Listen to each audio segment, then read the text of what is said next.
प्रिय विद्यार्थियों नमस्कार। ऑनलाइन प्लेटफॉर्म में मैं सुनील स्वामी आपका फिर से हार्दिक स्वागत करता हूं। प्रिय बच्चों, हम पढ़ रहे हैं आपका जो परीक्षा की दृष्टि से सबसे बड़ा जो प्रश्न आता है अपठितावबोधनम गद्यांश अनुच्छेद, वो आज हमें पढ़ रहे हैं। इसके हमने 5 अनुच्छेद पढ़ लिए थे। आज हम आगे के जो अनुच्छेद है वो पढ़ेंगे। मेरे ये आपको बताने का उद्देश्य ये है, वैसे मैं आपको 2-3 में भी चला सकता था कि भाई चलो हो गया, लेकिन मैं ये ज़्यादा आपको इसलिए करवा रहा हूँ कि आप जो हैं वो अच्छे तरीके से जो इस अपठितावबोधनम गद्यांश को समझ लें तो आपके जो 10 नंबर हैं वो आसानी के साथ आपको पूरे प्राप्त हो जाएं। इसके लिए मैं आपको ये जो अपठितावबोधनम का जो छठा गद्यांश लेकर के और आपके सामने उपस्थित हूँ। तो चलिए आज अपन पढ़ेंगे आपका जो छठा गद्यांश है अपठितावबोधनम गद्यांश, जो परीक्षा में अंकों की दृष्टि से सबसे बड़ा और हल करने की दृष्टि से सबसे सरल जो प्रश्न है अपठितावबोधनम, उसको आज अपने करेंगे। ठीक है, चलिए तो सबसे पहले मैं आपको इसके बारे में बता दूं।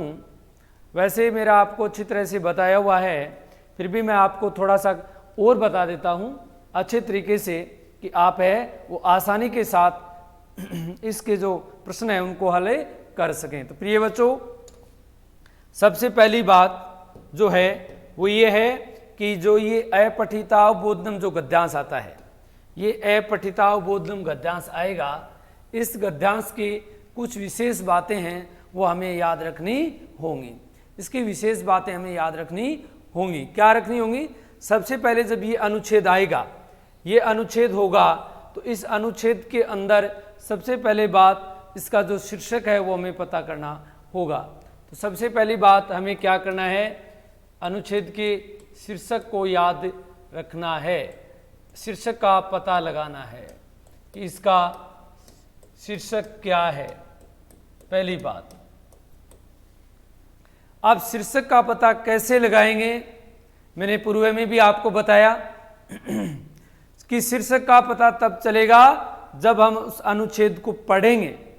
अनुच्छेद को पढ़ेंगे तो उस अनुच्छेद को पढ़ने पर हमें पता चलेगा कि इस अनुच्छेद के अंदर क्या लिखा हुआ है, यानी ये जो पूरा गद्यांश है ये किस पर लिखा गया है, इसका विषय क्या है। उस विषय को लेकर के, उस सब्जेक्ट को लेकर के हम पता लगा लेंगे कि इसका शीर्षक है ये क्या है। तो पहला प्रश्न उसके अंदर यही होता है कि अधोलिखित अनुच्छेद से उचित शीर्षकम लिखत। इस जो नीचे लिखा गया जो अधोलिखित जो है गद्यांश है, इसका उचित शीर्षक क्या है? तो शीर्षक है वो हमें लिखना होता है, उचित शीर्षक। दूसरी बात, कुछ प्रश्नों के उत्तर हमें करने होते हैं, प्रश्नोत्तर। ये भी इस गद्यांश से संबंधित होंगे, गद्यांश से संबंधित।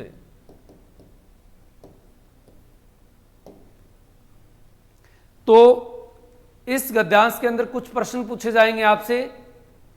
वो सभी के सभी प्रश्न जो हैं वो उस गद्यांश से रिलेटेड होंगे, यानी उनका उत्तर गद्यांश के अंदर ही होगा। उनका उत्तर कहाँ होगा? उनका उत्तर है वो गद्यांश के अंदर ही होगा।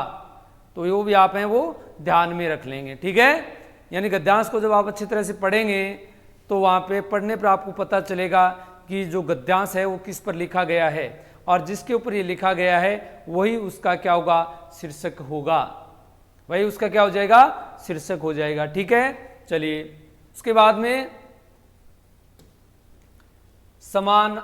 समानार्थी शब्द,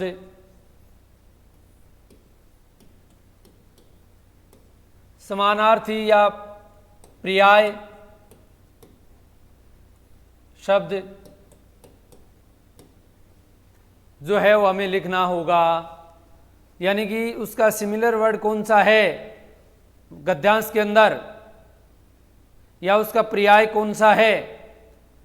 तो एक अगला जो है अपनी तरफ से लिखेगा और कहेगा इसका समानार्थी शब्द लिखिए। तो वो समानार्थी शब्द जो है वो अपन गद्यांश को पढ़ेंगे तो गद्यांश के अंदर ही मिल जाएगा, गद्यांश के अंदर है वो मिल जाएगा उसका समानार्थी शब्द, ठीक है। या पर्याय शब्द पूछ ले तो पर्याय भी वहां पे मिल जाएगा। उसके बाद में चौथी बात यह है कि विशेषण और विशेष्य शब्द जो है वो भी पूछ सकता है, विशेषण और विशेष्य शब्द भी पूछ सकता है जो उस गद्यांश के अंदर ही होगा। वो कहाँ होगा? वो भी उस गद्यांश के अंदर ही होगा, विशेषण या विशेष्य पद। चौथी बात। पांचवी बात, कर्तृपद, यानी कि एक वाक्य दे दिया जाएगा, अस्मिन वाक्ये कर्तृपदम किम, इस वाक्य में कर्ता पद कौन सा है, तो उस कर्ता पद को हमें छांटना होगा जो उसके अंदर होगा। कहाँ होगा? गद्यांश के अंदर होगा। और एक लाइन देगा गद्यांश की, उसमें से कर्ता पद पूछ लेगा, क्रियापद पूछ लेगा। क्या पूछेगा? क्रियापद कि अस्मिन वाक्ये कर्तायाः क्रियापदम किम अस्ति, इस वाक्य में कर्ता का क्रियापद कौन सा है, यानी कर्ता किसको संपादित कर रहा है, तो वो भी पद है वो पूछे लेता है। अगली बात, सर्वनाम पद,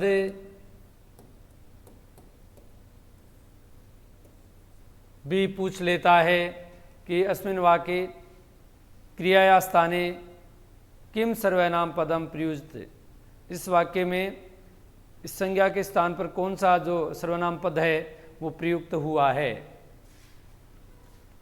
संधि, समास, प्रत्यय और अव्यव,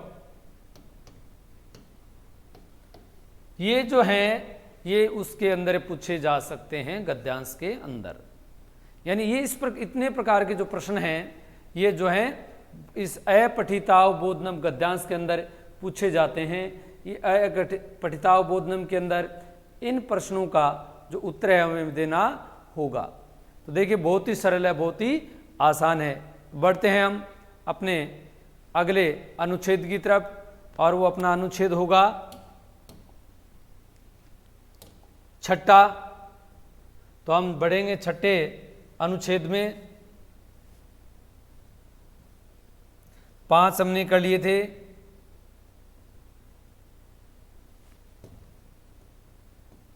कितने कर लिए थे अपन ने? 5 कर लिए थे। और आज हम करेंगे अपना छठा अनुच्छेद। देखिए वैसे बहुत ही महत्वपूर्ण है। इदम ही, सबसे पहले करना क्या होगा? गद्यांश को अच्छी तरह से पढ़ना है, इसका अर्थ भी हमें अच्छी तरह से देख लेना है कि भी इसका अर्थ क्या है, तभी हम वहाँ जो वाक्य होंगे वाक्य से वाक्य का मिलान करके उत्तर दें वो आसानी के साथ में दे देंगे। ठीक है, सबसे पहले क्या करेंगे, इसको पढ़ेंगे आराम से, देखेंगे। इदम ही विज्ञान प्रधानम युगम, यही विज्ञान का प्रधान युग है। वर्तमान जो युग चल रहा है वो विज्ञान का प्रधान युग है, मुख्य युग चल रहा है। विशिष्टम ज्ञानम विज्ञानम इति कथ्यते, यानी विज्ञान किसको कहते हैं? विशिष्ट ज्ञान को, विशेष ज्ञान को ही विज्ञान कहते हैं। यानी नया नया जो ज्ञान हम जब एक्सपेरिमेंट करते हैं और एक्सपेरिमेंट से जो नया अपने पास जो उभर के सामने आता है वही एक विशेष ज्ञान है, और उसी विशेष ज्ञान को क्या कहा जाता है? विज्ञान कहते हैं। विशिष्ट ज्ञान को ही विज्ञान कहते हैं।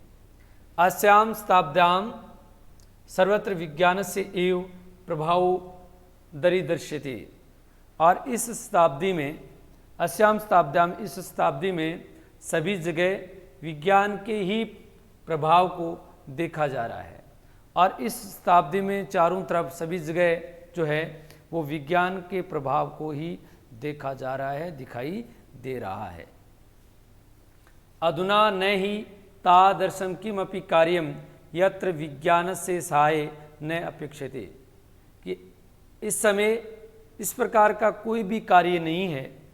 यानी अधुना यानी अब, इस समय, वर्तमान में ऐसा कोई कार्य नहीं है,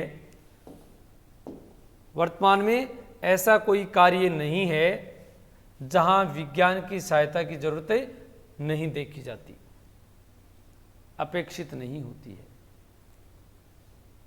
यानी आधुनिक समय में ऐसा कोई कार्य नहीं है जहां विज्ञान की सहायता अपेक्षित नहीं है, अर्थात सभी जगह विज्ञान की अपेक्षा की जाती है, विज्ञान की सहायता है वो ली जाती है। आवागमने, समाचार प्रेषणे, दूरदर्शने, संभाषणे, शिक्षणे, शिक्षा क्षेत्रे, मनोरंजन कार्ये, अन्नोत्पादने, वस्त्र निर्माणे, कृषिकर्माणि तथैव अन्य कार्यकलापेषु विज्ञानस्य प्रभावे तद अपेक्षा च सर्वत्र अनुभूते। यानी चाहे आवागमन में हो, आवागमन में, समाचार प्रेषण में, समाचार भेजने में, दूरदर्शन में, वार्तालाप में, शिक्षण में, शिक्षा के क्षेत्र में, मनोरंजन के कार्य में, अन्न के उत्पादन में, वस्त्रों के निर्माण में, कृषि कार्यों में और अन्य सभी प्रकार के कार्यकलापों में विज्ञान के प्रभाव की जो अपेक्षा है वो सभी जगह की जाती है और सभी जगह उसका अनुभव किया जा रहा है। यानी किसी कार्य को ले लें, वहाँ पर विज्ञान की अपेक्षा और उसका अनुभव महसूस होता है, जरूरी हो गया है कि विज्ञान के बिना कोई कार्य हो ही नहीं सकता। संप्रति मानव है प्रकृतिम वशीकृते ताम स्वेच्छया कार्येषु नियुक्ते। और इस समय मानव प्रकृति को वश में करके उससे अपनी इच्छा के अनुसार कार्य है वो नियुक्त करता है। और इस समय मनुष्य ने प्रकृति पर अपना नियंत्रण कर लिया है और इस समय मनुष्य ने प्रकृति को वश में करके उससे अपनी इच्छा के अनुसार कार्य है वो करवा रहा है। यानी अपनी इच्छा के अनुसार कार्य है वो हो रहा है और वो हो किसके माध्यम से रहा है? विज्ञान के माध्यम से हो रहा है। यानी विज्ञान के माध्यम से जो मनुष्य है वो प्रकृति से कार्य वो करा रहा है। यानी इस समय मानव प्रकृति को वश में करके उससे अपनी इच्छा के अनुसार कार्य है वो नियुक्त करता है। तथा ही वैज्ञानिके अनेके आविष्काराः विहिता, जैसा कि वैज्ञानिकों ने अनेक प्रकार के ऐसे आविष्कार हैं वो संपादित किए हैं, परिपूर्ण किए हैं। मानव जाति हिताहितम अपशिवधि वैज्ञानिके राजनीतिक विज्ञाने विज्ञेवा परमाणु शक्ति अस्त्र निर्माणे एवं विशेषतः उपयोगो विहित। मानव जाति में के हित और अहित को देखते हुए वैज्ञानिकों ने अथवा राजनीतिक विज्ञों ने परमाणु शक्ति के द्वारा परमाणु शक्ति में और अस्त्र निर्माण में ही विशेष उपयोग किए हैं। यानी कि इस मानव जाति के हित और अहित को देखते हुए वैज्ञानिकों ने अथवा राजनीतिक विज्ञों ने परमाणु शक्ति का और अस्त्र निर्माण में ही विशेष उपयोग हैं वो किए हैं। तद उत्पादितम च लोक ध्वंस कार्यम अति घोरम निर्घृणम च, और इनके उत्पादन से लोगों को ध्वस्त करने वाले कार्य अत्यधिक जो है वो निर्घृण हो गए हैं। अयम च न विज्ञान से दोष है न व परमाणु शक्ति अपराध है पुरुष अपराध है खलु एव। यानी इसमें विज्ञान का दोष नहीं है और न ही परमाणु शक्ति का अपराध है, केवल और केवल निश्चित रूप से ये मानव का अपराध है। यानी लोग अपने हित के लिए जो है ये प्रकृति के साथ जो खिलवाड़ कर रहे हैं, अपने हित को साधने के लिए जो नए नए प्रयोग कर रहे हैं, इसमें विज्ञान का दोष नहीं है। विज्ञान की कोई गलती नहीं है कि इसमें विज्ञान की गलती है, बल्कि नई परमाणु शक्ति की है, क्योंकि हम वो बना रहे हैं, परमाणु शक्ति का उत्पादन आविष्कार कर रहे हैं। ये जो हमारे लिए एक बहुत बड़ी जो आपदा है, निघृण्य जो है वो घृणा करने योग्य जो बात है वो मानव अपने आप उत्पादित कर रहा है। तो इसमें किसका दोष है? इसमें मानव का दोष है। अतः अस्य मानव कल्याण अर्थम एवं प्रयोग करनी है, इसलिए इसका मानव कल्याण के लिए ही प्रयोग करना चाहिए। यानी इसको अपने स्वार्थ के लिए नहीं करना चाहिए, बल्कि मानव के कल्याण के लिए इनका प्रयोग करना चाहिए। तो ये जो गद्यांश है, ये जो है हमने पढ़ा इस गद्यांश को, और इस गद्यांश को जब आपने अच्छी तरह से पढ़ लिया है, तो अब इसके जो प्रश्न दिए गए हैं इनका उत्तर हमें देना होगा। यानी ये जो गद्यांश हैं, इन गद्यांश का उत्तर है हमें, गद्यांश से संबंधित ये प्रश्न पूछे गए 9 प्रश्न, इन 9 प्रश्नों के उत्तर हैं वो हमें देने हैं गद्यांश को पढ़ करके। तो देखिए गद्यांश को हम पढ़ेंगे अच्छी तरह से, और पढ़ने के बाद में जो है और हम इसके उत्तर देंगे। ठीक है, पहला प्रश्न क्या पूछा है?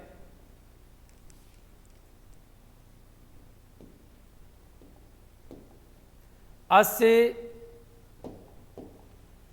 गद्यांशस्य समुचितम शीर्षकम लिखित।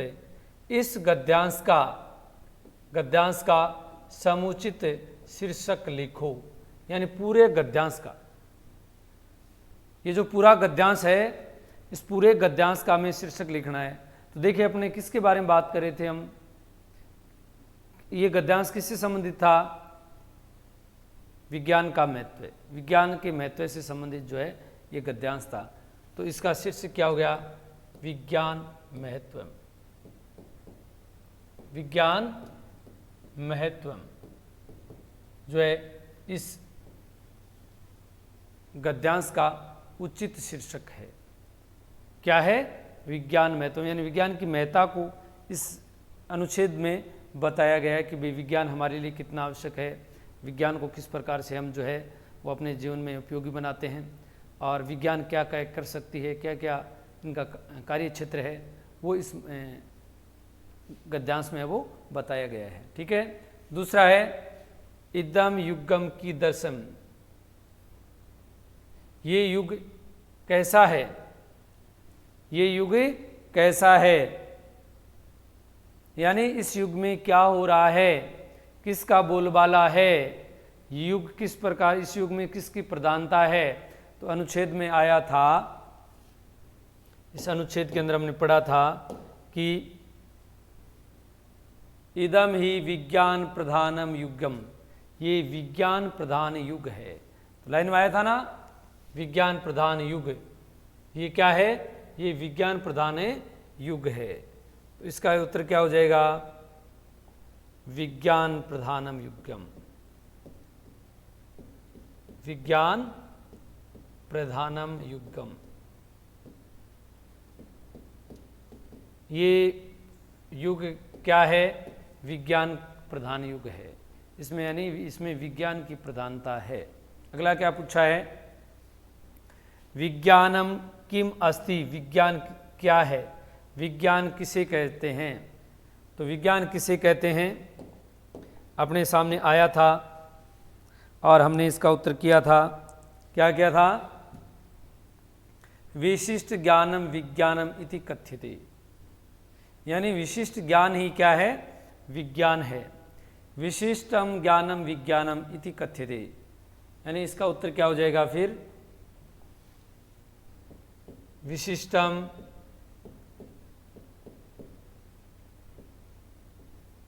ज्ञानम इति विज्ञानम अस्ति। इसका उत्तर ये है। इसका उत्तर क्या देंगे? विशिष्ट ज्ञान ही विज्ञान है। विशिष्टम ज्ञानम इति विज्ञानम, विशिष्ट ज्ञान ही क्या है? विज्ञान है। समझ गए? तो इसका भी उत्तर जो है वो हमें अनुच्छेद में मिल गया था। मिला कि नहीं मिला? तो कितना सरल है देखिए उत्तर देने इसके, यानी बाहर हमें कहीं नहीं जाना, अनुच्छेद से बाहर कहीं नहीं जाना है, यानी जितना भी उत्तर देना है वो अनुच्छेद के अंदर ही है। अनुच्छेद से ही हमें उसका उत्तर देना है, अनुच्छेद से ही अपने छांट लेंगे। ठीक है, चलिए आगे बढ़ते हैं। के आविष्कारा विहिता, आविष्कार किसके द्वारा किए गए हैं? के आविष्कारा विहिता वैज्ञानिके अनेके है, वैज्ञानिके हो जाएगा, क्या हो जाएगा, अनेके अनेक वैज्ञानिकों के द्वारा, क्या हो जाएगा इसका,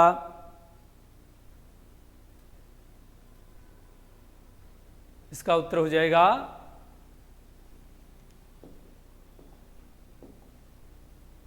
ये रहा, यहां से दे देंगे अपन, क्या हो जाएगा इसका, वैज्ञानिके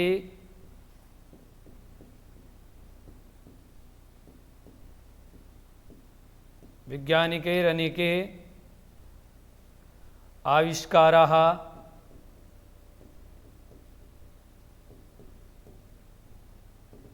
विहिता। ठीक है, ये इसका क्या हो जाएगा, उत्तर हो जाएगा, यानी अनेक वैज्ञानिकों के द्वारा जो है आविष्कार किए गए हैं, अनेक वैज्ञानिकों के द्वारा आविष्कार किए गए। तो अपन को क्या है, बाहर कहीं नहीं जाना, अनुच्छेद से बाहर कहीं नहीं जाना है, सारे के सारे जो उत्तर हैं वो हमें अनुच्छेद के अंदर ही मिल जाएंगे। ठीक है, चलिए इसी प्रकार से हम आगे बढ़ते हैं। अगला है परमाणु शक्ति कस्मिन् उपयोगो विहितः, परमाणु शक्ति का उपयोग किस में किया जा रहा है, तो किस में किया जा रहा है, विशेष तौर से अस्त्र निर्माण में किया जा रहा है, किस में किया जा रहा है, अस्त्र निर्माण में किया जा रहा है। ये भी आ गया था अपन गया, परमाणु शक्ति अस्त्र निर्माणे एवं विशेषतः उपयोगो विहितः, यानी परमाणु शक्ति का अस्त्र निर्माण के अंदर विशेष तौर से जो है वो प्रयोग किया जा रहा है। तो इसका उत्तर क्या हो जाएगा, परमाणु शक्ति अस्त्र निर्माणे एवं विशेषतः उपयोगो विहितः, यानी परमाणु शक्ति का अस्त्र निर्माण में विशेष तौर से जो है वो प्रयोग किया जा रहा है। तो हमें अनुच्छेद से बाहर कोई भी उत्तर है वो नहीं देना है, अपने जितने भी प्रश्नों के उत्तर होंगे वो इसी अनुच्छेद के अंदर होंगे। तो ये भी हमें मतलब झिझकने की जरूरत नहीं है कि भी हम इसका उत्तर कहाँ से देंगे, क्योंकि जितने भी प्रश्नों के उत्तर होंगे वो इसे अनुच्छेद के अंदर ही होंगे। ठीक है, तो इसका उत्तर क्या हो जाएगा, इसका हो जाएगा इसी के अंदर है, इसको मिला लेंगे यहाँ से, परमाणु शक्ति अस्त्र निर्माणे विशेषतः उपयोगो विहितः, यानी ये इसका क्या हो जाएगा, इसका उत्तर हो जाएगा। ठीक है, ये इस अनुच्छेद के अंदर ही मिल जाएगा। चलिए आगे चलते हैं। कह पुरुषापराध है, पुरुषों का अपराध क्या है, वो किस प्रकार के कार्य करें कि वो अपराधी हो रहे हैं। तो इसमें आया था अपने को, पुरुषों का अपराध ये है कि वे इस प्रकृति के साथ जो है वो खिलवाड़ कर रहे हैं, प्रकृति को ये सोच रहे हैं कि हम इसको अपने वश में कर लेंगे, और अपने वश में करने की जो चाह है ये मनुष्य के द्वारा एक अपराध की प्रवृत्ति है। तो वो क्या कर रहे हैं, लोक ध्वंस कार्यम जो है वो करे रहे हैं। तो इसका उत्तर क्या हो जाएगा, जो लोक ध्वंस कार्य जो उत्पादित हो रहे हैं वही मानव का क्या है, पुरुष अपराध है, खलु एष है, यही निश्चित रूप से पुरुष का जो है अपराध है। तो इसका उत्तर कहाँ हो जाएगा, इस अनुच्छेद के अंदर ही है। क्या लिखेंगे, देखिए, परमाणु शक्ति लोक ध्वंस कार्य एवं, यानी परमाणु शक्ति का जो प्रयोग है यही लोक ध्वंस कार्य जो है वो मनुष्य कर रहे हैं, और यही इनका क्या है, अपराध है। ठीक है, तो ये इसका हो जाएगा।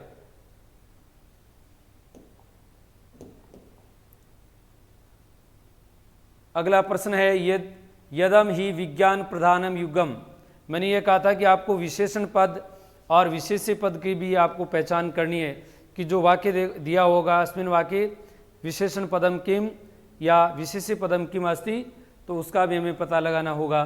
तो देखिए, इदम ही विज्ञान प्रधानम युगम अस्मिन् वाक्ये विशेषण विशेष्य सर्वनाम पदानाम निर्देशम कर्तव्य है। इस वाक्य में विशेषण विशेष्य और सर्वनाम पदों को निर्देशित करना है, पहचान करनी है हमें कि कौन सा तो इसमें विशेषण पद है, कौन सा इसके अंदर विशेष्य पद है, और कौन सा इसके अंदर सर्वनाम पद है। तो देखिए, सर्वनाम पद, सर्वनाम क्या होता है, जैसा कि मैंने आपको पहले बताया था कि जो संज्ञा के स्थान पर जो शब्द प्रयुक्त होते हैं उनको सर्वनाम कहा जाता है। जो पद संज्ञा के स्थान पर प्रयुक्त होते हैं उनको सर्वनाम कहा जाता है। विशेषण किसे कहते हैं? जो संज्ञा या सर्वनाम की विशेषता बतलाते हैं। जो संज्ञा या सर्वनाम की विशेषता बताते हैं उनको विशेषण कहा जाता है। और विशेष्य क्या होता है? विशेषण जिनकी विशेषता बताते हैं वो विशेष्य पद होता है। तो देखिए इसमें विशेषण तो हो जाएगा जो है वो विज्ञान प्रधानम, यानी ये युग किसका है? ये विज्ञान प्रधान युग है। ये क्या है? विज्ञान प्रधान युग है। तो इसमें विज्ञान प्रधानम ये तो हो जाएगा विशेषण। ये क्या हो जाएगा कि युग कैसा है, यानी युग विशेष्य है। युग क्या है? विशेष्य है। और ये युग की क्या बता रहे हैं? विशेषता बता रहे हैं कि युग कैसा है? युग विज्ञान प्रधान युग है। विज्ञान प्रधान युग है तो विज्ञान प्रधान जो है वो इसकी क्या होगी? युग की विशेषता हो गई। इस युग की क्या विशेषता हो गई? विज्ञान प्रधान युग है। तो विज्ञान प्रधानम है वो हो गया विशेषण। क्या हो गया? विशेषण हो गया। और इदम यानी ये युग, युग के स्थान पर कौन सा सर्वनाम पद प्रयुक्त किया गया है? इदम किया गया है। क्या किया गया है? यह युग, यह युग। तो यह हो गया सर्वनाम पद हो गया, यानी सर्वनाम पद है वो कौन सा हो गया? इदम हो गया। तो सर्वनाम पद हो गया इदम कि ये युग क्या है? विज्ञान प्रधान युग है। तो विज्ञान हो गया इसका विशेषण हो गया। इदम सर्वनाम, विज्ञान प्रधानम विशेषण, और युगम हो गया विशेष्य, यानी कि कर्ता इसके अंदर कौन हो गया? युग हो गया। कर्ता इसके अंदर कौन है? युग है। तो युग है उस कर्ता हो गया, यानी कि विशेष्य पद हो गया।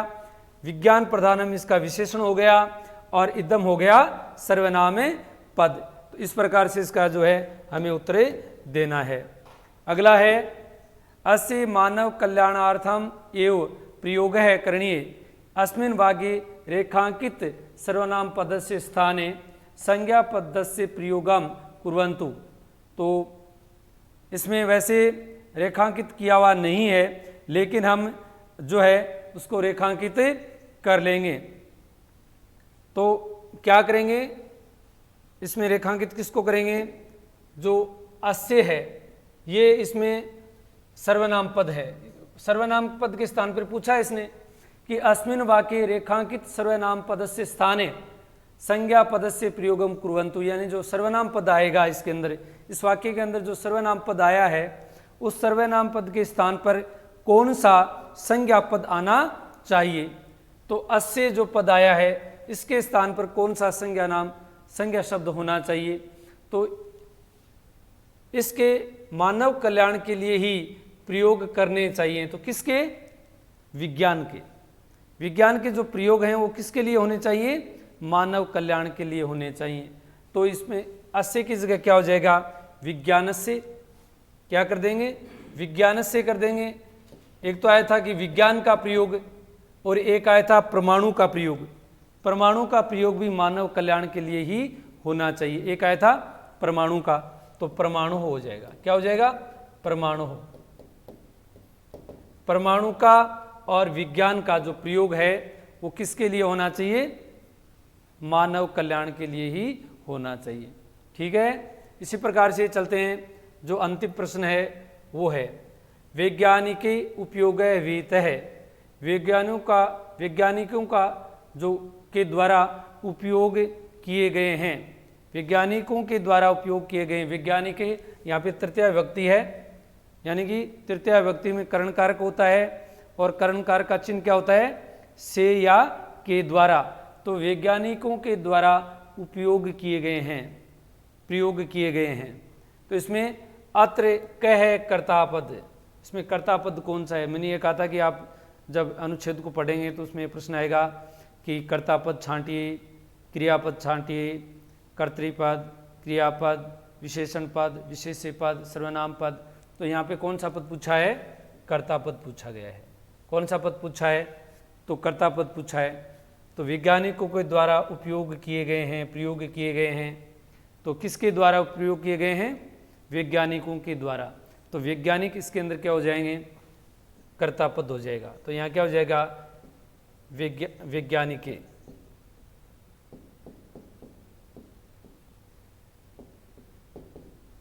ये हो जाएगा। ठीक है, तो इस प्रकार से अनुच्छेद के अंदर जो है वो प्रश्न पूछे जाते हैं।